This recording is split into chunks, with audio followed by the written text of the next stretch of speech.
قربانیوں کو دیکھ کر اور عتبہ شیبہ ربیعہ یہ جو لوگ تھے ان کی نبوت کو توڑنے کے لیے ان کے غرور اور گھمنڈ کو توڑنے کے لیے اللہ کے رسول صلی اللہ علیہ وسلم سے عوام انسان کا انتخاب فرماتے ہیں. اور پھر اللہ کے رسول صلی اللہ علیہ وسلم 13 سال مکہ مکرمہ کے اندر گزارتے ہیں.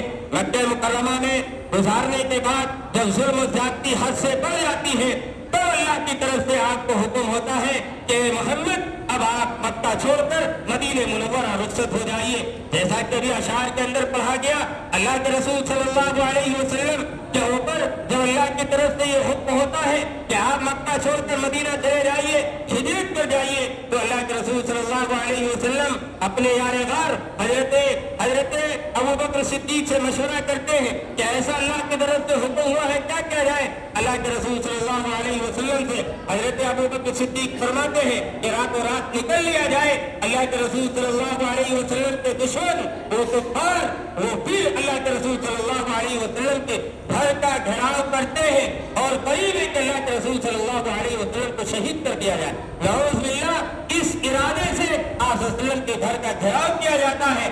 اللہ کے رسول راتوں رات ان لوگوں کے درمیان سے ان کے سروں کے اوپر مٹی ڈالتے ہوئے فَأَغْشَيْنَاهُمْ لَا يُبْصِرُونَ قرآن کہہ رہا ہے کہ ان کی آنکھوں کو اللہ تعالیٰ پتھرا دیتا ہے وہ اللہ کے رسول کو دیکھ نہیں پاتے ہیں.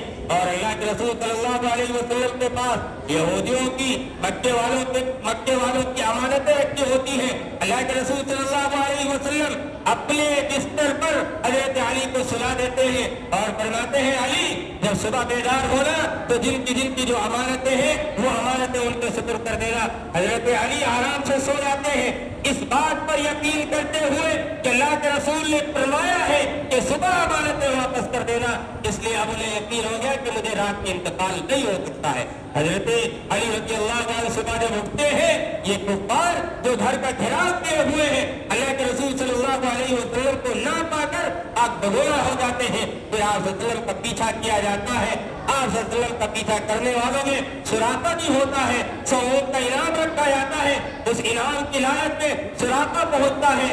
آخر میں وہ بھی مایوس ہو کر واپس چلا آتا ہے. پھر اللہ کے رسول صلی اللہ علیہ وسلم مکہ مکرمہ سے غار ہیرا کے اندر تشریف فرما غار ثور کے اندر تشریف فرما کے 3 دن وہاں پر گزارنے کے بعد آپ مکہ چھوڑ کر مدینہ روانہ ہوتے ہیں. اور جب مدینہ منورہ آپ پہنچتے ہیں تو سب سے پہلا آپ کا کام کیا ہوتا ہے؟ آپ صلی اللہ علیہ وسلم کا پہلا کام یہ ہوتا ہے کہ آپ صلی اللہ علیہ وسلم مسجد کی تعمیر کی فکر کرتے ہیں اور حضرت ابوبکر صدیق سے عرض کرتے ہیں اے میرے یار غار جاؤ دیکھو کہیں پر کوئی زمین مل جائے تو پہلے مسجد کا قیام کیا جائے. حضرت ابوبکر صدیق فرماتے ہیں کہ میں جاتا ہوں تو یتیم بچوں کی زمین ملتی ہے اور پھر اس جگہ پر مسجد نبوی تعمیر کی جاتی ہے. پھر مسجد نبوی سے متصل جناب محمد رسول اللہ صلی اللہ علیہ وسلم جس طرح مکے میں دار ارقم کا انتخاب کیا تعلیم کے لیے اسی طرح مدینہ منورہ میں صوبہ نبوی کا انتخاب کیا اللہ کے رسول صلی اللہ علیہ وسلم نے. تو آپ نے مکے میں مدرسے کا قیام کیا اور پھر جب مسجد نبوی آپ پہنچے مدینہ منورہ پہنچے تو صوبہ نبوی کا اہتمام آپ نے صوبہ نبوی کا انتخاب فرمایا اور وہاں پر جو صحابہ کرام ایمان کے اندر داخل ہوتے تھے آپ صلی اللہ علیہ وسلم انہیں قرآن سکھاتے تھے انہیں ایمان سکھاتے تھے تمام چیزیں اسلام کے متعلق ان کو سکھائی جاتی تھی. اس اعتبار سے جو اللہ کے رسول کو پہلا حکم دیا گیا وہ پڑھنے کا حکم دیا گیا. اس کے لیے مکہ میں بھی آپ نے انتخاب فرمایا مدینے کے اندر بھی آپ نے انتخاب فرمایا. آج امت مسلمہ بیدار نہیں ہے اپنے اقرا سے. اس کو سبق لینا چاہیے کہ جو لفظ اقرا اس امت کو دیا گیا تھا آج اس لفظ اقرا سے فائدہ کون اٹھا رہا ہے؟ یہود اٹھا رہے ہیں نصرانی اٹھا رہے ہیں ہماری برادران قوم سے فائدہ اٹھا رہی ہے لیکن مسلمان آج جاگنے کے لیے تیار نہیں قرآن پڑھنے کے لیے تیار نہیں ہے. یاد رکھو میرے بھائیوں بزرگوں میرے ماں بہنوں یہ جو آپ کو بچے دیے گئے ہیں میرے سرپرست یہاں پر موجود ہے بہت سارے ہیں ماں کی شکل میں ہے باپ کی شکل میں ہے چچا کی شکل میں ہے بھائی اور بہن کی شکل میں یہاں موجود ہے. میں سب کو مخاطب کر کے بات کہہ رہا ہوں کہ اللہ تعالیٰ نے آپ کو کو ذمہ دار بنایا ہے۔ اگر آپ ان بچوں کی دیکھ بھال نہیں کریں گے، ان کی تعلیم کا نظم نہیں کریں گے، ان کے لیے آپ کوشاں نہیں ہوں گے، اپنے مال کو آپ ان کے لیے نہیں کمائیں گے، تو کل قیامت کا جب منظر ہوگا یہ بچے کھڑے ہوں گے اور کہیں گے یہ میرے ابا ہے، یہ میری اماں ہے، جنہوں نے دنیا کے اندر ساری خدمتیں دی، سب کچھ میرے لیے قربان کیا، لیکن دینی تعلیم سے آراستہ نہیں کیا۔ اس وقت میرے بھائیوں بزرگوں کیا ہوگا؟ ہم ہیں، ہمارے اوپر اللہ نے جنت اگر واجب کر دی ہوگی اور ہم نے اپنے بچوں کو دینی تعلیم سے آراستہ نہیں کیا ہوگا تو کل قیامت کے لیے بچے آئیں گے اور ہمارا دامن پکڑ کر ہمیں جہنم رسید کر دیا جائے گا، اور یہ کہنے پر مجبور ہو جائیں گے بچے کہ اللہ زندگی انہوں نے برباد کی تھی۔ اس لیے میرے بھائیوں بزرگوں، اللہ نے ہم کو قرآن کی شکل میں دولت عطا فرمائی ہے، اس سے بڑی کتاب کسی کے پاس نہیں ہے، اس سے بڑا لاہی عمل کسی کے پاس نہیں ہے۔ ہمارے پاس گائیڈ کی کتاب ہے، لاہی عمل ہمارے پاس ہے، اگر ہم اس کے ذریعے چاہیں تو اپنے آپ کو بہت منازل طے کرتے ہوئے بلندیوں تک پہنچا سکتے ہیں، اور اگر اس سے وابستہ نہ ہوئے تو اپنے آپ کو پارے مذلت سے ہم دھکیل دیں گے۔ یہ تو ایک الگ چیز ہے کہ آج ہمارے اور آج کا ماحول کیا ہے کہ ہم دنیاوی تعلیم کو بڑی اہمیت دیتے ہیں۔ آپ دیجئے، دنیاوی تعلیم وقت کی ضرورت ہے، وقت کا تقاضا ہے، لیکن محمد عربی صلی اللہ علیہ وسلم جو پیغام لے کر آئے پہلے اس سے اپنے آپ کو آراستہ کیجیے۔ یہ تو ایک ضرورت کی چیز ہے، ہندی سیکھنا، انگریزی سیکھنا، سائنس سیکھنا، دیگر علوم کا سیکھنا، یہ ایک ضرورت کی چیز ہے، جب ضرورت ہوگی ہم اس کو سیکھ لیں گے۔ آج ضرورت پہلے قرآن کی ہے، پہلے اپنے گھر میں ایمان کو زندہ کیا جائے۔ آج ہمارے اور آپ کے سامنے کیسے حالات ہیں، ہم اور آپ دیکھ رہے ہیں کہ ہماری بہن، ہماری ماں، ہماری بچیاں آج تک ارتداد کا شکار ہو رہی ہیں، کوئی کسی غیر مسلم کے ساتھ بھاگا جا رہا ہے، کوئی کسی سے رشتہ جوڑ رہا ہے۔ یہ سب کس چیز کا اثر ہے؟ قرآن چھوڑنے کا اثر ہے، اپنے آپ کو ایمان سے آراستہ نہ کرنے کا سبب ہے۔ آج ساری مذلت پہ یہ امت مسلمہ پڑی ہوئی ہے، اس لیے قرآن ہمیں دیا گیا تھا سیکھنے کے لیے، پڑھنے کے لیے، اس کے مطابق اپنے آپ کو ڈھالنے کے لیے۔ اس لیے ان نونہار بچوں کی زندگی سے کھلواڑ مت کیجیے، ان کے لیے مکاتب کا انتظام ہو، مدارس کا انتظام ہو، انہیں حافظ قرآن بنائیے، انہیں عالم دین بنائیے، ورنہ وہ وقت دور نہیں ہے کہ کچھ سالوں کے بعد آپ دیکھیں گے آپ کو جنازے کی نماز پڑھانے والا کوئی نہیں ملے گا، آپ کے یہاں عبادت کرنے والا کوئی نہیں ملے گا، آپ کے نکاح کے بندھن کو جوڑنے والا کوئی نہیں ملے گا۔ اس لیے اپنی زبان پر کیا کہا جائے، کیا کیا آپ سے بیان کیا جائے۔ آج ہمارا اور آپ کا حال یہ ہے کہ جب بچہ پیدا ہوتا ہے، چھوٹا ہوتا ہے، معصوم ہوتا ہے، سب بھی اپنے اس بات کی طرف متوجہ ہوتی ہے کہ ہم اپنے بچے کو بڑا کالج بھیجیں گے، بڑا کانوینٹ بھیجیں گے، بڑا اسکول بھیجیں گے۔ کسی کو یہ فکر کیوں نہیں لاحق ہوتی کہ میرا معصوم بچہ ہے، جب یہ بولنے کے لائق ہوگا، پڑھنے کے لائق ہوگا تو میں اس کو مدرسہ بھیجوں گا، حافظ قرآن بناؤں گا، عالم دین بناؤں گا۔ اس طرح کی نیت کیجیے۔ اللہ کے رسول صلی اللہ علیہ وسلم کے زمانے کے واقعات موجود ہیں۔ میں نے بتا دیا کہ آپ نے دائیں ارکن کا انتخاب مکی زندگی میں کیا، مدنی زندگی میں صحبہ نبوی کا انتخاب کیا، اور پھر جب یہ صحابیات نے اللہ کے رسول صلی اللہ علیہ وسلم سے عرض کیا کہ اللہ کے رسول صلی اللہ علیہ وسلم، ہم عورتوں کا کیا قصور، ہم عورتوں کا کیا قصور ہے کہ آپ مرد حضرات کو تعلیم دیتے ہیں، مرد حضرات کو ساری چیزیں بتاتے ہیں، لیکن خواتین کا کیا قصور ہے کہ آپ کچھ نہیں انہیں بتاتے، ساری اسلامی چیزوں سے آپ انہیں محروم رکھ رہے ہیں۔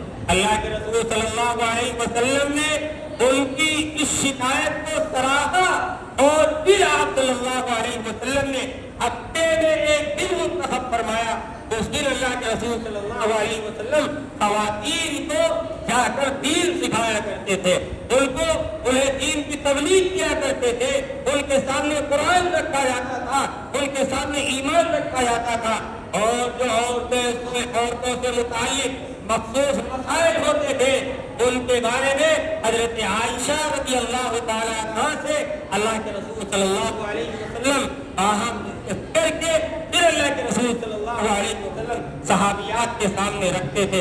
اسی طریقے سے آج جو مادیت کے دور میں دیگر تعلیم کے پیچھے ہم لگے ہوئے ہیں، آپ سے میں سوال کرتا ہوں کہ آج آپ یہ بتائیے کہ کتنے ایسے ڈگری ہولڈر ہیں جن کو نوکریاں مل گئی ہو۔ آج تو میں اپنی آنکھوں سے دیکھ رہا ہوں کہ بڑی بڑی ڈگریاں ان کے پاس ہیں، رکشہ چلانے پہ وہ مجبور، وہ دوسری کام انجام دینے پہ وہ مجبور، وہ نوکری تو چھوڑ دیجیے، پرائیویٹ نوکر بننے کے لیے تیار ہے اور گھناؤنے کام کرنے کے لیے تیار ہے، گھٹیا کام کرنے کے لیے تیار ہے۔ ایسی ڈگریوں سے کوئی فائدہ ہے؟ لیکن اللہ کی ذات آپ دیکھیے کہ جو بھی عالم بن گیا، جو بھی حافظ بن گیا، آپ اس کو ضائع ہوتے ہوئے نہیں دیکھ رہے ہوں گے۔ وہ کسی مدرسے سے وابستہ ہے، کسی مسجد سے وابستہ ہے، کسی مکتب سے وابستہ ہے، اور جتنی خوشحالی کی زندگی اس عالم کی، اس حافظ کی گزر رہی ہے، کسی دوسرے کی نہیں گزر رہی ہے۔ یہ ہمارا اور آپ کا عین مشاہدہ ہے، ہم اور آپ اپنی آنکھوں سے دیکھ رہے ہیں۔ اس لیے میرے بھائیوں بزرگوں، اللہ کے رسول صلی اللہ علیہ وسلم کا جو سب سے پہلا اور بنیادی جو مقصد تھا اللہ کے بھیجنے کا، اس کے بارے میں بہت سارے مقاصد ہیں۔ وَيُزَكِّيهِمْ یتلو علیہم آیاتی، قرآن مجید کی تلاوت، آیات کی تلاوت، تذکیہ، سب سے بنیادی یہی چیز ہے جو اللہ کے رسول کو دی گئی تھی، اور پہلی وہی جو ہمیں اور آپ کو دی گئی ہے۔ اگر ہم چاہتے ہیں کہ ہمارا معاشرہ اچھا ہو جائے، ہم سب اچھے ہو جائے، ہمارا شہر اچھا ہو جائے، ہمارا کنبہ، قبیلہ، خاندان اچھا ہو جائے، تو سب سے پہلے اپنے آپ کو اللہ کے رسول صلی اللہ علیہ وسلم سے اور قرآن مقدس سے آپ جوڑ دیجیے۔ ورنہ جیسا کہ باتیں کہی گئی کہ اگر ہم رسومات پہ پڑ گئے، ہم خرافات پہ پڑ گئے، اور ہم نے ظاہر میں عشق نبی ہونے کا دعویٰ کیا، باطن میں ہمارے عشق نبی نہیں آیا، تو کوئی فائدہ نہیں ہے۔ پھر ایسے ایمان سے کوئی فائدہ نہیں، یہ تو لا حاصل چیز ہوگی۔ پھر وہ منظر یاد کیجیے جس کو قرآن نے کہا ہے کہ جب انسان قیامت کے دن اپنے اعمال کو دیکھے گا، اپنے رجسٹر کو دیکھے گا، تو وہ کیا کہے گا؟ رب ارجعونی لعلی اعمل صالحا فیما ترکت۔ اے اللہ تو یہ دنیا کے اندر دوبارہ بھیج دے تاکہ میں نیک اعمال کروں۔ اس وقت اللہ کیا کہے گا؟ کلا انہا کلمۃ ہوا قائلوہا۔ یہ ہو ہی نہیں سکتا کہ اب تم کو دوبارہ دنیا کے اندر بھیجا جائے اور تم نیک اعمال کرو۔ اس لیے اگر ہم اپنے آپ کو جہنم سے بچانا چاہتے ہیں، اپنی آل و اولاد کو جہنم سے بچانا چاہتے ہیں، تو سب سے پہلی چیز آپ اپنے آپ کو، اپنی اولاد کو علم سے آراستہ کر دیجیے، اس کی زندگی انشاءاللہ بن جائے گی۔ ورنہ قرآن کیا کہہ رہا ہے؟ یا ایھا الذین آمنوا قوا انفسکم واہلیکم نارا۔ اے ایمان والو، اپنے آپ کو اور اپنے گھر والوں کو جہنم کی آگ سے بچاؤ۔ وقودھا الناس والحجارہ، لوگوں اور پتھروں سے اس جہنم کی آگ کو دہکایا جائے گا۔ اس وقت کیا بنے گا ہمارا اور آپ کا؟ اس لیے میرے بھائیوں، بزرگوں، عزیزوں، سیرت کو اپنا لیجیے، اللہ کے رسول کی صورت کو اپنا لیجیے، اور قرآن مجید اپنے گھروں کے اندر زندہ کیجیے۔ قرآن مجید کی چاہے ایک آیت اور ایک سورت ہی کیوں نہ ہو، اپنے گھر میں ضرور پڑھیے۔ گھروں کو ویران مت بنائیے، گھروں کو قبرستان مت بنائیے، گھروں کو آباد کیجیے قرآن سے، گھروں کو آباد کیجیے نماز سے، گھروں کو آباد کیجیے ذکر و اذکار سے، اور آقا نامدار محمد عربی صلی اللہ علیہ وسلم پر کثرت سے درود کا اہتمام کیجیے۔ اور یہ جو مجمع اللہ کے رسول صلی اللہ علیہ وسلم کی یاد میں آیا ہے، جمع ہے، اس پورے مجمع سے میں اپنی ماؤں اور بہنوں سب کو مخاطب کر کے بات کہوں گا کہ سب سے پہلی چیز یہ کہ اپنے آپ کو نماز کا پابند بنائیے، اپنے آپ کو نماز کا پابند بنائیے۔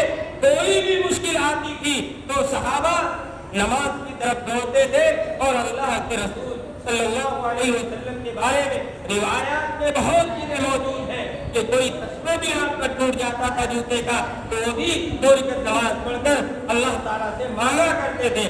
اس لیے ہمیں مانگنے کا ہتھیار دیا گیا ہے، ہم سب مل کر اللہ تعالیٰ سے مانگیں گے نماز کے ذریعے۔ اسی طرح میں نے ایک آخری بات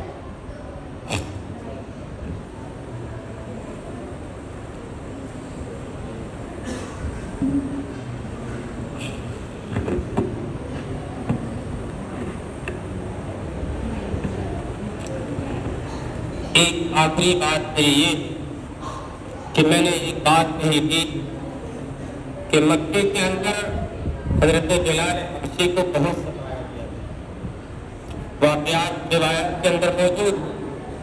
اللہ کے رسول صلی اللہ علیہ وسلم نے مقام عطا فرمایا کہ جب بلال حبشی مکے کے اندر موجود ہیں اور آپ صلی اللہ علیہ وسلم مدینہ منورہ سے فاتح بن کر آتے ہیں، اذا جاء نصر اللہ، یہ آیت نازل ہوئی، اور انا فتحنا لک فتحا مبینا، فتح مبین آپ کو عطا فرمائے گی۔ تو جب آپ خانہ کعبہ میں تشریف لائے تو آپ کے ارد گرد جیسے یہ بندہ بیٹھا ہوا ہے، ظاہر بات ہے اگر کوئی حاکم ہمارے سامنے آ جائے تو جو نہ آنے والا ہوگا وہ بھی آ جائے گا۔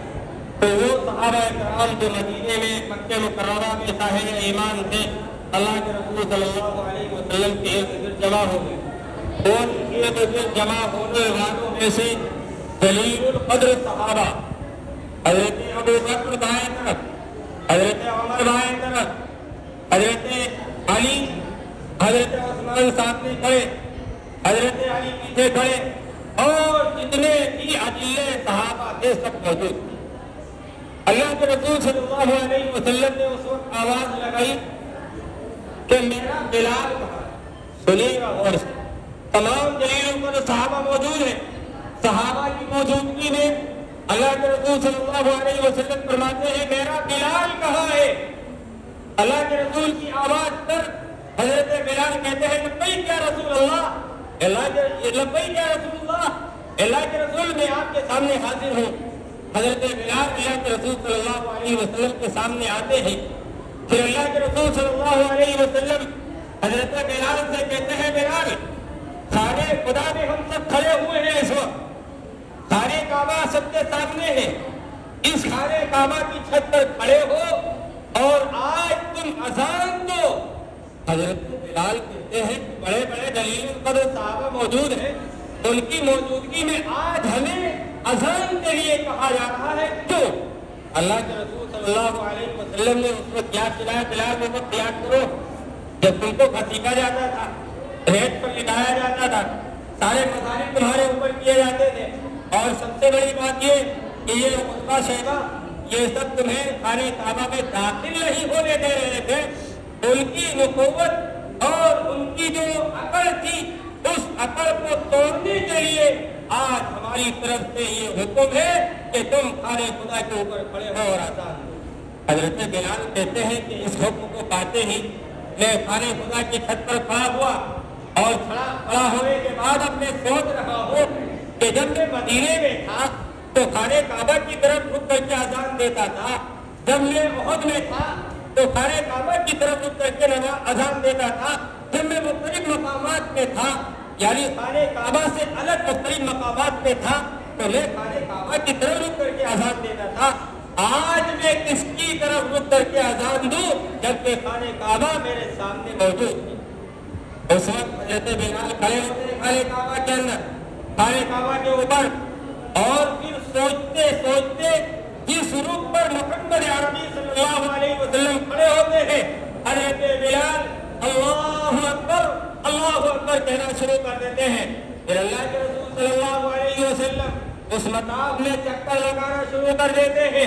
حضرت بلال کہتے ہیں کہ جس طرح اللہ کے رسول صلی اللہ علیہ وسلم گھومتے جاتے ہیں اسی طرح میں بھی اذان کے درمیان گھومتے جاتا ہوں، اور میں یہ کہتا ہوں کہ آج کعبے کا کعبہ جناب محمد رسول اللہ صلی اللہ علیہ وسلم میری آنکھوں کے سامنے۔ یہ مقام اللہ تعالیٰ نے حضرت بلال کو اللہ کے رسول کے ذریعے عطا فرمایا کہ خانہ خدا کے اوپر کھڑے ہو کر حضرت بلال سے اذان دلائی۔ اس کے بعد پھر کیا ہوتا ہے؟ جب اذان ہو جاتی ہے تو نماز کی باری آتی ہے۔ نماز پڑھنے کے لیے اللہ کے رسول صلی اللہ علیہ وسلم خانہ کعبہ کو